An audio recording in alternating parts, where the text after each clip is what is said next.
இந்த வீடியோவை உங்களுக்கு வழங்குவோர் மாலை முரசு செய்திகள் தொலைக்காட்சியின் படிப்போம் ஜெயிப்போம் உயர்கல்வியை தேர்ந்தெடுப்பதில் உள்ள சந்தேகங்களை தீர்க்கும் நிகழ்ச்சி தினமும் மாலை 5 மணிக்கு. நந்தகுமார், எப்படி பார்க்குறீங்க இருவருடைய அறிக்கையும்?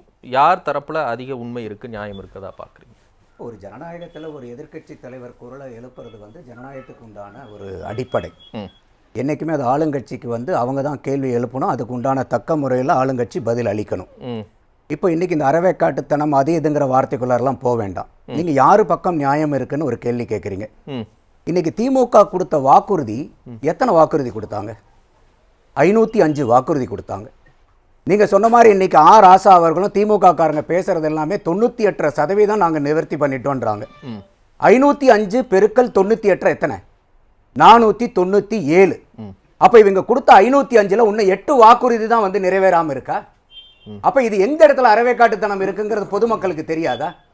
அதாவது ஒரு பொய்யை ஒரு சாப்பாட்டுக்குள்ளார பூசணிக்காயை முழு பூசணிக்காயை மறைக்க முடியுமா? அப்போ இன்னைக்கு மக்கள் பூராமே எந்த கொம்பனும் நம்மளைய குறை சொல்ல முடியாத ஆட்சி நடத்துதுங்கும் போது இதே உதயநிதி ஸ்டாலின் இன்னைக்கு இருக்கக்கூடிய துணை முதலமைச்சர்கிட்ட அமித்ஷா ஒரு பழி போட்டுட்டு போறார். நாங்கள் மத்திய அரசாங்கத்தில் கொடுக்கக்கூடிய நிதியெல்லாம் எடுத்து இவங்க வேற வகையில் பயன்படுத்திட்டு இருக்காங்களேன்ட்டு அதுக்கு ப்ரெஸ்ல கேட்குறாங்க. ஏங்க இந்த மாதிரி அமித்ஷா சொல்றாரு, உங்களை மேலே குற்றம் சாட்டுற, என்ன பதிலுங்கும் போது அதெல்லாம் வேண்டாம் அப்படின்ட்டு போறார். என்ன இது பொறுப்பு ஒரு துணை முதலமைச்சருக்கு? இல்ல அதை புறந்தள்ளுகிறார், இல்ல அதை பொருட்படுத்தலன்ற வகையில் அதை பார்க்க முடியாது. குற்றச்சாட்டு. நான் மத்தியிலிருந்து கொடுக்கிற காசை நீங்க மடை மாற்றி வேற எதற்கோ நீங்க செலவு பண்றீங்க போது இத்தனை நாளா திராவிட முன்னேற்ற கழகத்தினுடைய குறைபாடுகளே என்ன, குற்றச்சாட்டுகளே என்ன, எங்களுக்கு நிதி வரலங்கிறாங்க. ஆனா அந்த நிதி கொடுத்ததை நீங்க வேற பக்கம் செலவு பண்ணிட்டீங்கன்னு சொல்லி குற்றம் சாட்டுறாங்க. துணை முதலமைச்சர்கிட்ட கேட்கறாங்க. இது எவ்வளவு பெரிய அரிய வாய்ப்பு இல்லையா துணை முதலமைச்சருக்கு? இல்ல நாங்க எங்க செலவு பண்ணிட்டோம் சொல்லுங்க, எந்த அமௌண்ட்டுக்கு நாங்க பண்ணிட்டோம்னு. இன்னைக்கு அமித்ஷா அவர் தப்பா செஞ்சிருக்கிற சொல்லி இருக்கிற மாதிரி இருந்தா அவரை நீங்க விவரக்கம் கொடுத்தா அமித்ஷா மூஞ்சில கறி பூசி இருக்கலாம்ல. அத கேள்விய பதில் சொல்றதுக்கே தயங்கிட்டு போறாரு. எப்படி எடுக்கிறது?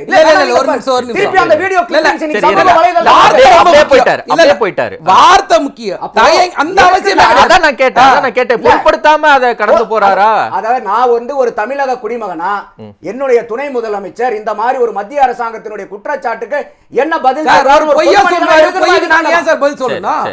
அமித்ஷா மேடையில பேசுறதுலாம் ஏத்துக்கிறீங்க?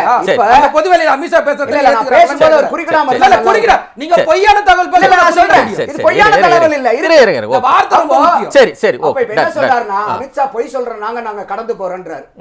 அப்படி நீங்க எடப்பாடி சொல்றது பொய்ன்னு சொன்னா கடந்து போக வேண்டியதானே? அதுதானே இப்ப நான் பதில் சொல்லல. பேச்சு பேசுறீங்க இல்ல, பேச்சு பேசினதுக்கு அப்புறம் நாங்க கடந்து போறோம்னு. சரி, எனக்கு ஒரே ஒரு சந்தேகம் நந்தகுமார். நீங்க சொல்றீங்க 98% நிறைவேற்றிருக்கிறாங்க அப்படின்னா அதை யார் நம்புவா, மக்களே நம்ப மாட்டாங்கன்ற வகையில சொல்றீங்க.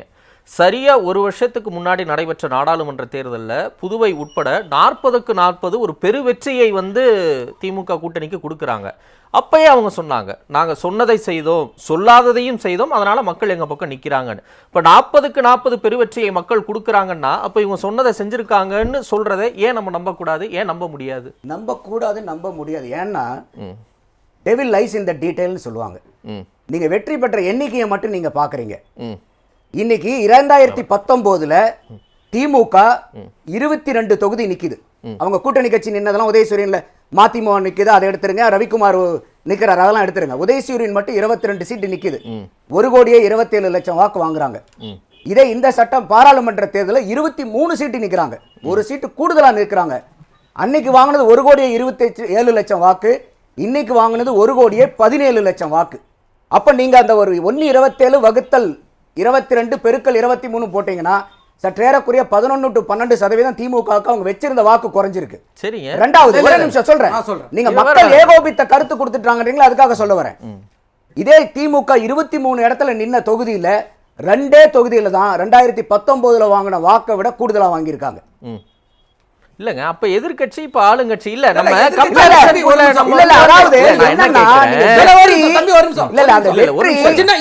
என்னைக்குமே ஒரு விளையாட்டு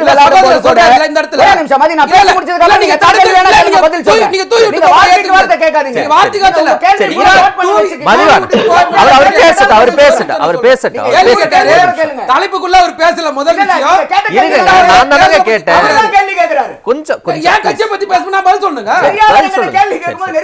சரி, என்ன சொல்லிருங்க. அவர் என்ன சொல்றாருன்னா 2019 தேர்தல் 2024 தேர்தலையும் பேசுறாரு.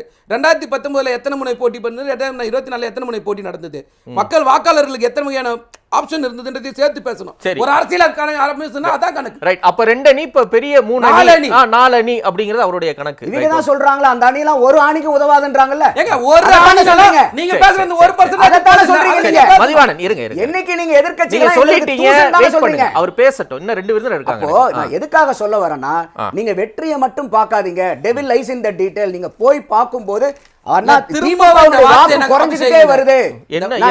என்ன ஆட்சேபத்துக்குரிய வாக்கு குறைஞ்சிருச்சுங்கிறது என்ன இது? வெயிட் பண்ணுங்க. 2021 எடுத்துக்கங்க.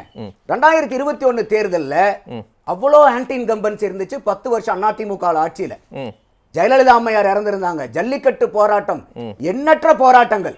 நித்தம் காலையில எந்திரிச்ச உடனே பல்லு விளக்குற மாதிரி மக்கள்லாம் இன்னைக்கு எங்க போராட போலாங்கிற அளவுக்கு இருந்த களம். அப்படி இருந்தும் போது கருத்து கணிப்பு, எக்ஸிட் ஒப்பீனியன் போல் எல்லாமே சொன்னது என்னன்னா டிஎம்கே ஸ்வீப் பண்ண போதுனாங்க. ஆனா இவங்க கூடுதலா வாங்கினது 44 சீட்டு. அதுல 43 சீட்டு வித்தியாசம் எவ்வளவுனா மார்ஜின் வெறும் 1,98,387 வாக்குல தான் 43 சீட்டை கூடுதலா ஜெயிக்கிறாங்க. சரி, எக்ஸ்பெக்டட் பண்ண மாதிரி ஸ்வீப் எல்லாம் கிடையாது. சரி, அப்போ அன்னைக்கு அவ்வளவு ஆன்டி இன்கம்பன்சிக்கு அப்புறமா அதிமுக 66 சீட் எடுக்குது. அப்ப இந்த இடத்துல வந்து ஒரு பெரிய டெமாலிஷ் ஆஃப் அதிமுக கிடையாது. திமுக அவரே ஸ்வீப் பண்ணிட்டு எங்க ஒட்டுமொத்த தமிழக மக்களுமே எங்க பின்னாடி தான் அணிதிரண்டு இருக்காங்கிற அளவுக்கு தேர்தலினுடைய புள்ளி விவரங்கள் இல்லை. அப்ப நம்ம வெற்றியை மட்டும் பார்த்து ஏமாந்துராதீங்க அப்படிங்கறத நம்ம சொல்றோம். ஒரு அரசியல் விமர்சகரா நம்ம வந்து அனாலிசிஸ் பண்ணும்போது இதெல்லாம் கேக்குது. அடுத்தது இன்னைக்கு அபத்தம்னு ஒரு வார்த்தை வரும்போது, இன்னைக்கு வில்சன் கூட சொன்னாரு இந்த பாட்டாளி மக்கள் கட்சியினுடைய அட்வொகேட் வந்து இறந்துட்டாங்க அப்படின்ட்டு. அந்த கேஸ் ஃபைல் பண்ணது வந்து ரோடு ஆக்சிடென்ட் கேஸ் ஃபைல் ஆகுது ஃபர்ஸ்ட். என்னங்க மட்டையில குண்டு தாடி போஸ்ட்மார்ட்டத்துக்கு அப்புறம் குண்டு சுட்டுருக்காங்கன்னு தெரியுது. ஒரு போலீஸ் போய் ஒரு கேஸை ஃபைல் பண்றதுக்கு முன்னாடி உடம்புல ஒரு குண்டடி பட்டிருந்தா தெரியாதா? அது கூடமா தெரியாது. ஒரு குண்டடி பட்டதுக்கு என்ன பின்னூசியில் அப்படி குத்தி எடுத்துட்டாங்களா தெரியாதுங்கிறதுக்கு? ஒரு துப்பாக்கியில சுடப்பட்டு இருந்தா ஒரு போலீஸ்க்கு எஃப்ஐஆர் ஃபைல் பண்ணும்போது தெரியாதா இது? அப்ப இது எங்க இருக்குது அறவே காட்டுத்தனம்? அப்ப இன்னைக்கு இந்த ஆர்டிஐ எடுத்துக்கங்க. இன்னைக்கு ஆர்டிஐல இப்ப ஹைகோர்ட் என்ன சொல்றாங்க, 200 கோடி ரூபாய் உங்களுக்கு வந்து அதுக்கு உண்டான பணமா இருந்துச்சுன்னா அதை தனிப்பட்ட முறையில கேட்டு வாங்குங்க, நீங்க அப்பீல் கொடுங்க சென்ட்ரல் கவர்மெண்ட்டுக்கு.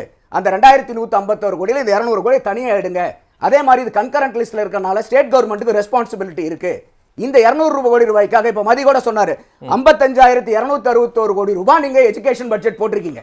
அப்ப இந்த வெறும் 200 கோடிக்காக ஒரு மாணவர்களை இன்னைக்கு வந்து மே எண்ட்லயே அட்மிஷன் பூரா முடிச்சிருக்கணும். இன்னைக்கு வரைக்கும் அந்த ப்ராசஸ் முடியல. அப்ப மாணவர்களுடைய இன்னைக்கு படிப்பு என்னத்துக்கு ஆகுது? அப்ப இது அதுவும் இல்லாம இன்னொன்னு, வருஷம் இந்த ஆர்டிஐல வந்து அப்ளிகேஷன் கொடுக்கக்கூடிய மாணவர்கள் அதிகமாகறாங்க. காரணம் என்ன? அப்ப ஆர்டிங்கிறது அட்மிஷன் எங்க நடக்கிறது? தனியார் பள்ளிக்கூடங்கள்ல நடக்கிறது. அப்ப வருஷம் இதுக்கு வந்து அப்ளிகேஷன்ஸ் அதிகமாயிட்டே இருக்குனாக்கா கேள்வி என்ன ஆகுதுன்னா அரசாங்க பள்ளிக்கூடங்களுடைய தரம் குறைஞ்சிக்கிட்டே இருக்குதா? எதுக்காக தனியார் பள்ளிக்கூடத்துல இத்தனை பேர் போறாங்க? அப்ப இந்த கேள்விகள்லாம் இருக்குல்ல. அப்ப எந்த கொம்பனுமே எங்களால வந்து குறை சொல்ல முடியாதுன்னா எப்படி நம்ம எடுத்துக்கிறது இத? அப்ப நீங்க வந்து பூனை கண்ணை மூடிட்டா பூலோகமே உருண்டு போச்சா? சரி சொல்லுங்க. இப்ப மதி பேசும்போது என்சிஆர்பி டேட்டாவை பத்தி தமிழ்நாடு வந்து ரொம்ப சேஃபான ஸ்டேட் அப்படிங்கிற ஒரு ஸ்டேட்மெண்ட் விட்டார். இதே வந்து பாராளுமன்றத்தில் சௌகத்தா ராய்ங்கிறவர் வந்து குழந்தைகளுக்கு எதிரான பெண்களுக்கு எதிரான குற்றங்களை பற்றி எப்படி நீங்கள் கண்ட்ரோல் பண்ணிட்டு இருக்கீங்க மாநில வாரியான்னு சொல்லிட்டு கேள்வி கேட்குறாரு. அது அன்ஸ்டார்டு கொஸ்டின். அன்ஸ்டார்டு கொஸ்டின்னா கேள்வி பதில் இருக்காது, ரிட்டர்னில் டாக்குமெண்ட்டாக கொடுப்பாங்க. அதில் இதே இவர் சொல்லக்கூடிய என்சிஆர்பி டேட்டாவை தான் சப்மிட் பண்ணுறாங்க. அதில் பார்க்கும்போது தமிழ்நாடு எண்ணிக்கையில் பார்க்கும்போது பெண்களுக்கு எதிரான குற்றத்தில் 15வது இடத்துல இருக்கு. ஆனால் அந்த அவங்க 3 வருஷத்துக்கு கொடுக்குறாங்க, 2020, 21, 22. அந்த 3 வருஷத்தில் ஒட்டுமொத்த தேசத்தில் பெண்களுக்கு எதிரான குற்றங்களுடைய வளர்ச்சி சற்றேறக்குறைய உங்களுக்கு வந்து பார்த்தீங்கன்னாக்கா 20%. அதே வளர்ச்சி தமிழ்நாட்டில் 39%. 2 மடங்களுக்கு பெண்களுக்கு எதிரான குற்றங்கள் அதிகரிச்சிருக்கு. அடுத்தது அனெக்சர் 2 கொடுக்குறாங்க, குழந்தைகளுக்கு எதிரான வன்கொடுமை. அதுல நேஷனல் growth வந்து பாத்தீங்கன்னா அந்த 2 வருஷத்துல 26%. தமிழ்நாட்டினோட வளர்ச்சி 52%. அப்ப பெண்களுக்கு எதிரான குழந்தைகளுக்கு எதிரான குற்றங்கள்ல தமிழ்நாடு தேசியம் வளர்ச்சி வளர்றதை விட 2 மடங்கு அதிகமாகிட்டு இருக்கு. இது என்சிஆர்பி டேட்டா. அந்த டேட்டாவை அவர் பார்க்கணும்.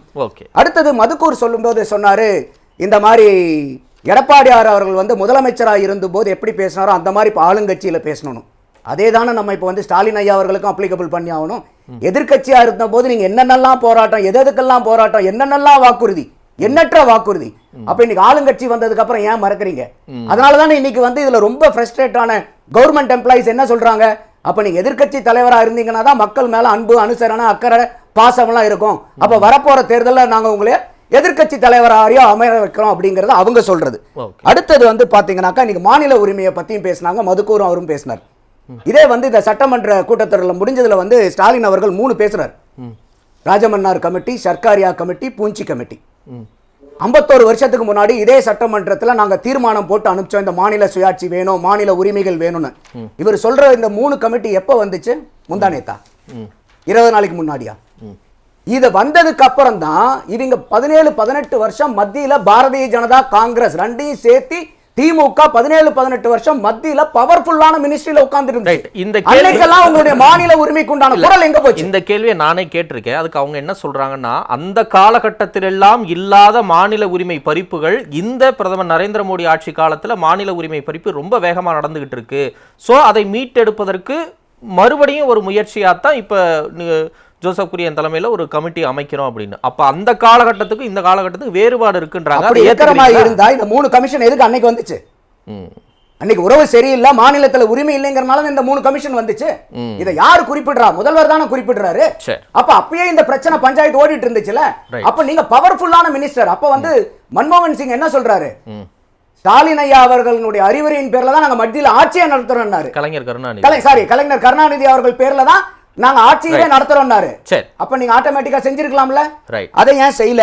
அப்படிங்கிறது வந்து ஒரு பெரிய இது. அடுத்து வந்து மதுக்கூர் அவர்கள் சொன்னார், இன்னைக்கு வந்து இருக்கிறதுலே ஒரு ஜனநாயகத்தை குழி தோண்டி புதைக்கிற வார்த்தை என்னது? எமர்ஜென்சி. இதே சண்முகம் அவர்கள் என்ன சொன்னாரு? சாரி, சண்முகம் இல்ல, இதுக்கு முன்னாடி இருந்த தலைவர் என்ன சொன்னாரு? அறிவிக்கப்படாத எமர்ஜென்சி தமிழ்நாட்டுல இருக்குதுன்னாரு. இதை விட ஒரு ஆளுங்கட்சி விமர்சிக்கிறதுக்கு ஒரு வார்த்தை வேணுமா? நாங்க தோழமையா குற்றச்சாட்டு பண்றாரு. அடுத்தது பெட்டி மோகத்தை பத்தியும் பேசினார். ஒரு நிமிஷம் மதி, நான் முடிச்சறேன்.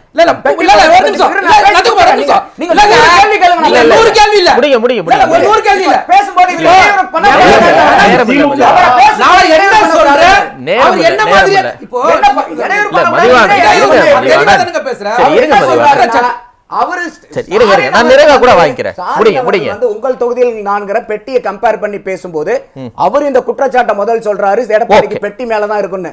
அதுக்குதான் இங்க அவர் வந்து பதிலடி கொடுக்கிறாரே ஒழிய அவர் அதை சொல்லல. அடுத்தது இல்ல கமிஷன் கணக்குங்கிறாரு, அதனால அத சொல்றாரு. அடுத்தது இங்க பெட்டி அதுங்க போது இன்னைக்கு திமுக வந்து என்ன கொள்கை கூட்டணியா? அப்படி கொள்கை கூட்டணி மாதிரி இருக்கிற மாதிரி மதுக்கூர் ராமதாஸ் நான் ஒரே ஒரு கேள்வி மட்டும் கேக்குறேன். கொள்கை கூட்டணியா இருந்துச்சுன்னா 2019ல சிபிஐ 15 கோடி, சிபிஎம் 10 கோடி, கொங்கு ஈஸ்வரனுக்கு 15 கோடி திமுக கொடுக்க வேண்டிய கட்டாயம் என்ன? தேர்தல் வெளிப்படையா போட்டது யார் பண்ணது? திமுக தான் ஃபைல் பண்றாங்க. கம்யூனிஸ்ட் சொன்னாங்களா? நன்றி நன்றி. திமுக ஃபைல் பண்ணதுக்கு அப்புறம் தான் நன்றி நன்றி நன்றி. என்ன கொள்கை கூட்டணி கேள்வி வருதா இல்லையா?